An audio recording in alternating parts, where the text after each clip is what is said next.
What's up, summoners? King Blair here. Today we're going to be talking about the current banner hero Peira and whether or not you should pull for her. So if you like the video, make sure you like, subscribe, and join the Discord server. Link down in the description.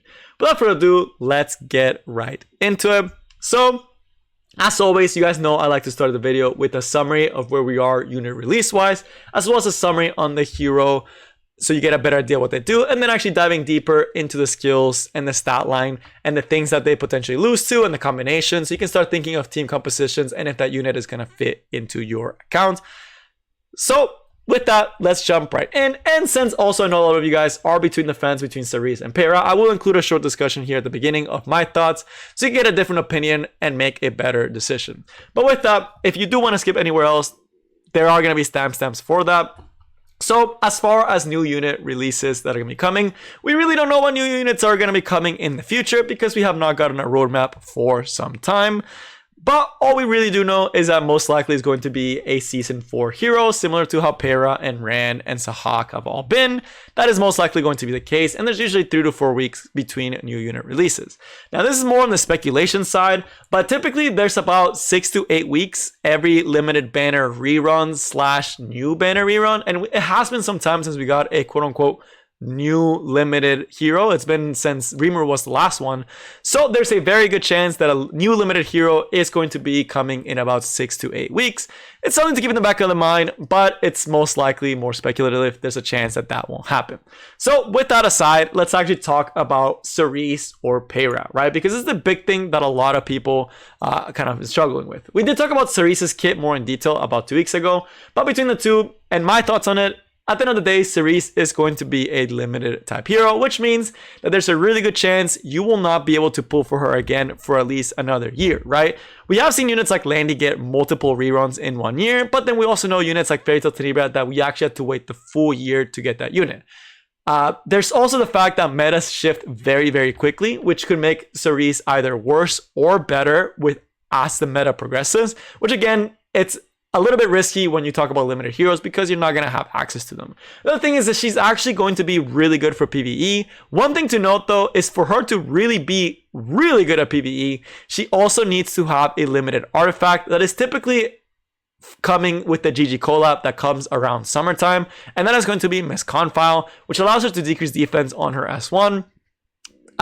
Without this artifact, she's significantly less good for PvE because you're not getting those consistent decreased defenses, but you're still getting those speed downs, you're still getting those dual attacks, you're still providing a lot of support for your team, to where she's actually pretty decent for things like Dark Expedition, Light Expedition, Abyss, Rage. She's good for a lot of different content, but without Miss Confile, she is going to be significantly weaker in the PvE side. As far as the PvP side, she's still a very solid unit. She still sees a lot of play in Guild Wars defense.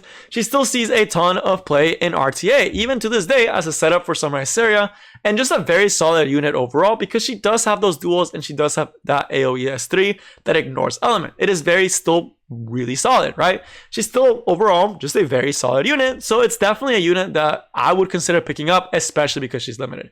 If it was me, I would personally pull for Cerise just because of the fact that she's limited, but that should not be the only thing that you're thinking for your account, right? Because on the other hand, we do have Peira, who is going to do very similar things to Cerise in PvP, but most likely going to be more meta and more relevant as of right now, right? But the only difference is that she doesn't have the limited tag. If they were both limited, I would probably suggest that you pick up Peira. I will say that much, but because Cerise is limited and there's a good chance she's not gonna be coming for a long time, I personally would do it, but at the end of the day, it's up to you, right? Again, PvE content you can clear with any other hero in this game. You don't need her for PvE. For PvP, if you don't like her play pattern, you don't have to pull for her. If you would prefer to pull the new shiny Peira unit, even though she's not limited, that's also a very valid option. But now as far as Peira, as a summary on her, she's going to be a very, very good aggro / cleave opener unit. She works extremely well as an opener, but most likely is going to really shine in cleave and aggro teams. In Bruiser teams, she can still probably work. I will likely try her out in my Bruiser team, hopefully by next week, because I'm going to be rush building several units next week, including Peira and Meru, and I think they can pair off pretty well together. But For sure, in Cleave and Aggro, she'll be good. In Bruiser, kind of a toss-up. We'll have to see. Whereas Cerise is just very solid for all different PvP teams, but not necessarily the best in slot. But with that in mind, let's actually dive deeper into Peira's kit, so you get a better idea why she's such a strong opener and why people are so debating between Peira and Cerise, right? Because it is a very, very, very close discussion, with Peira likely being the stronger PvP unit, right? With Cerise having more versatility, but Peira just being most likely going to be more dominant in the PvP area. But as far as stat lines, she's going to be a thief and going to be extremely fast at 128 speed.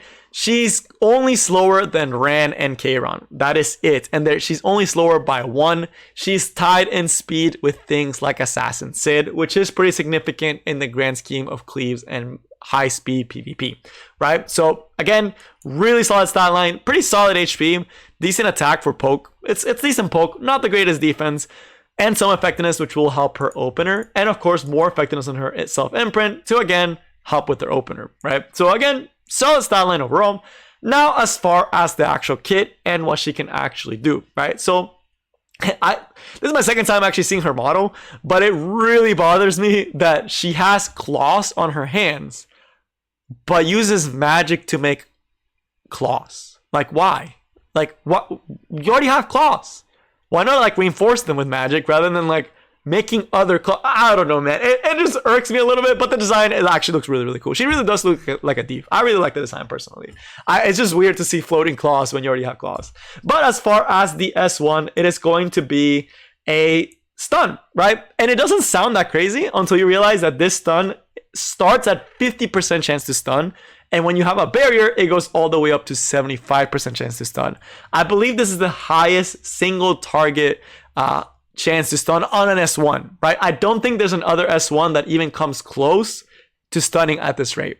And stuns are a very crippling debuff. It essentially takes away that unit's turn, right? Taking away a unit's turn on a unit that is extremely fast, that is taking several turns, is very scary, right? And she's going to have barriers. She's going to have that 74% chance to stun you, which means she can stun critical DPS units if you don't bring a cleanser or immunity.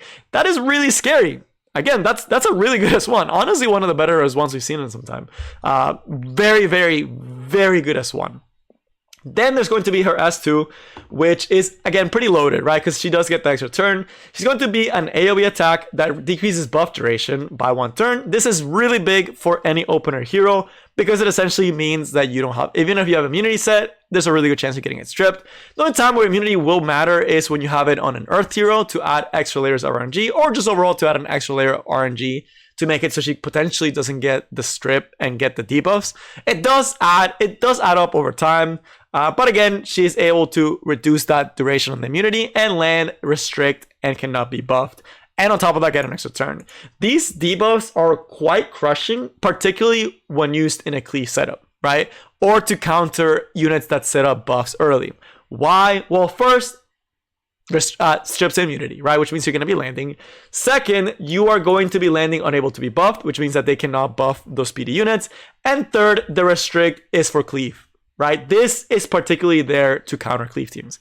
Because with this S2, this means that if you hit Sage Ball, which you probably can because you have very high effectiveness base, as well as, I mean, you're just building speed and like HP and effectiveness, right? So you can have pretty high effectiveness on her, which means that you can land this on Sage Ball, you can land this on Polides, you can land this on G-Perk if people still use G-Perk, right? It's very, very, very, very impactful skill when you're cleaving because it does take away a lot of cleave counters, right? Polides being one of the bigger ones, because if you do this S2, you land that restrict on Polides. Polides essentially just becomes an S2 that does damage, and it is going to die most likely afterwards, which is why right now Polides is going to be primarily on Crown. But again, really, really strong S2, right? I mean, it's a very good opener skill. The third thing is going to be her S3 that she can immediately go into, and is going to be giving her team AoE attack buff, and is going to be giving her 3 buffs. Barrier, Escort, and Stealth, right? All which are just very good, just really, really solid like synergy with each other. So first, the attack buff, again, adding to that opener aspect to her, because you not only are you stripping your opponent and applying those debuffs, you're also buffing the attack of your allies as a support. So you're a debuff for support, right? Very similar to Ran, right? Very reminiscent of Ran. Very, very strong because attack buff is a really solid buff. On top of that, you're also getting stealth for yourself. This is big, not only because it doesn't let the opponent single target damage you, but also because to try to get rid of this massive thick barrier, they have to do it using AoE, and the stealth makes it so you do take less damage. And of course, there's going to be the escort buff, which is another reason why she's such a good unit for things like aggro, which essentially gives the team a Seaside Bellona passive. If you guys know Seaside Bellona, she's not usually particularly tanky as far as defense goes, but she feels extremely bulky, right? You're like, how the heck is Seaside so tanky? And it's usually because of her passive. Well, she essentially gives passive to the rest of her team, stronger than Oria's as far as damage sharing, but again, she is going to be taking that damage, which is going to be melting her barrier a little bit. And that's usually how you're going to try to get to her. 1 or 2 AoEs will probably knock her barrier out, even though it seems very intimidating at 10k HP. Because she's eating so much damage for the team, that barrier is going to go out pretty fast, right? But again, she lets a team cleave survive. And the case that this matters is for things like Arbiter Villager and Anti-Cleave, right? A lot of people use their RBs to anti-cleave, but with her there, the Arbiter Villager is not going to be doing that much damage, right? Even if you get a gab, because 30% of the damage she would be doing is getting mitigated by her, right? Which is huge. She essentially makes her a support, debuffer, damage mitigation. That's like 4 roles mixed into one, right? And she does all of them incredibly well. So just overall, really good buffs. As far as animation, I mean, it's really solid. Smoggy hasn't messed up any of the animations recently. I personally like all of them. Very, very cool animation, right? But putting it all together, she's an opener slash buffer slash damage mitigation unit that can also control you with S1s and apply it and just apply pressure with her speed. So as far as how to use her, what things counter her, and all that good stuff, primarily, again, cleave and aggro. Why do I say that? For cleave, the kit was built for her. The S2 is an AoE skill that can crit, right? So if you want to use Challenger Domino, you can definitely use Challenger Domino. If you want to use Samurai Seria, who's a little bit more relevant, it strips the immunity. It can easily set up into Samurai Seria, right? So really good for setting it up into Samurai Seria, really good for setting up into Sedum, gets rid of immunities, sets cannot be buffed, which means that the opponent, if they don't bring a cleanse, they're playing from behind, right? And then as far as also for cleave, you're giving your whole team attack buff. That Samurai Seria has attack buff, which is really, really nice. The other thing is that this is going to be a non-attack skill, which also does set up into Ida, right? So not only does she combo off with Samurai Seria, she also combos off with Ida because of this attack buff, and because it's a non-damage skill, which is really, really nice. And that just makes her a really solid cleave unit. I mean, AoE attack that sets up, and an S3 that gives attack buff to also set up. What more can you ask? And then she does also have the extra benefit that if they do try to use RB against you, or even Rem or Belian, right? Usually a lot of cleavers say, oh man, Belian or Rem, they counterattack and my team just dies. Well, your team won't die to just 1 or 2 Rem counter Belian because you're also bringing escort, right? You're also protecting your team, which allows your full rotation of skills to actually come through. And at that point, you are probably going to win the game if you're getting a full rotation on your cleave, right? As far as aggro goes, the reason she's so good for aggro is because aggro players typically pick like 5 DPSs and not really a lot of setup and not a lot of damage mitigation, right? Like they'll pick like 1 or 2 supports and 3 DPS units, right? The problem with that is that you're very squishy, right? But with Peira, not only are you setting up your aggro units with attack buff, you're also giving them the damage mitigation that they usually would lack, right? So very good setup into aggro as well, where you don't really have to worry too much about the opponent outspeeding you, because if you're playing aggro, you're probably playing into a bruiser player.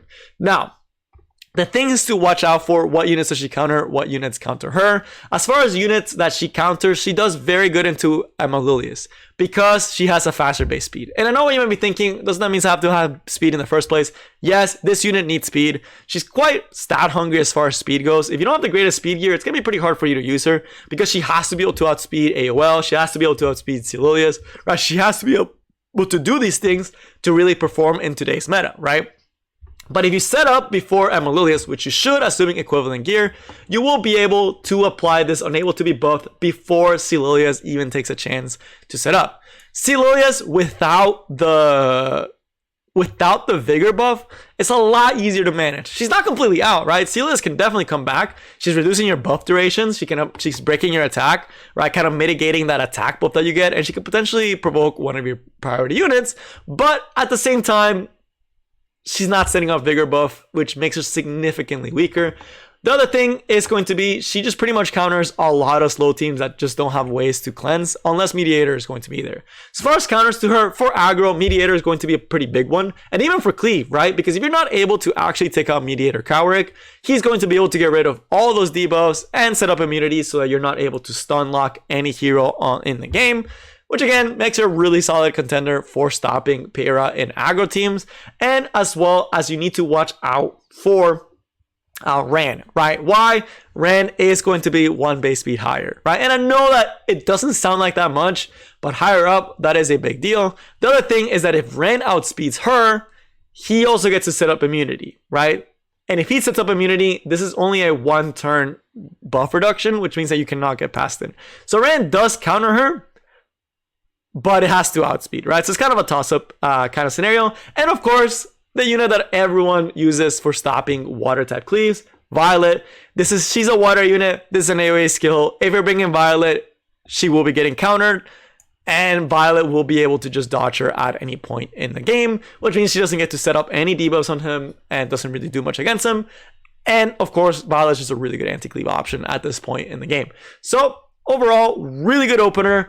Checks a lot of units in the meta. Really, really solid speed. Definitely going to be using for cleave. Definitely going to be used for aggro.